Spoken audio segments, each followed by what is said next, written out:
Perkenalkan, nama saya Maria Febriana Aekbria dengan NPM 33200011. Di sini saya akan menjelaskan tentang bagaimana proses membuka dan menutupnya stomata. Yang pertama-tama tentang pengertian dari stomata. Stomata berasal dari bahasa Yunani yang berarti mulut.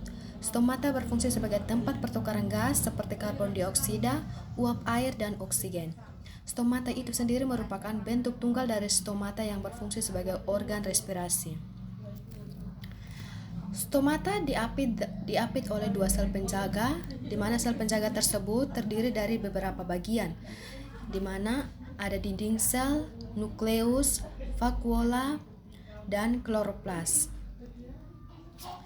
Proses membuka dan menutupnya stomata dipengaruhi oleh pentasium pump dan faktor internal berupa hormon pertumbuhan yang bernama asam absisat. Adanya faktor cahaya dari lingkungan akan menyebabkan ion potasium bergerak menuju sel penjaga pada sekitar epidermis sel. Ion potasium akan masuk secara aktif transport melalui jalur khusus pada permukaan sel penjaga. Yang berikut faktor-faktor yang mempengaruhi terbuka dan menutupnya stomata. Yang pertama, cahaya. Cahaya matahari mempengaruhi kerja stomata saat dia akan membuka dan menutup. Cahaya matahari merangsang sel penutup untuk menyerap ion K+ dan air, sehingga stomata akan terbuka. Yang kedua, temperatur. Jika pada lingkungan tumbuhan suhunya naik atau tinggi, maka akan meningkatkan laju respirasi sehingga kadar CO2 pada tumbuhan akan meningkat dan stomata akan tertutup. Faktor yang ketiga, air.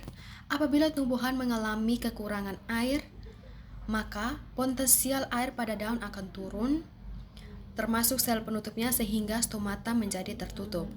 Faktor yang keempat, suhu. Naiknya suhu akan meningkatkan laju respirasi sehingga kadar CO2 dalam daun meningkat, pH akan turun dan stomata menjadi tertutup. Dan faktor yang kelima, angin. Angin berpengaruh terhadap membuka dan menutupnya stomata secara tidak langsung. Dalam keadaan angin yang bertiup kencang, pengeluaran air melalui transpirasi seringkali melebihi kemampuan tumbuhan untuk menggantinya. Akibatnya, daun dapat mengalami kekurangan air sehingga tugurnya turun dan stomata akan tertutup.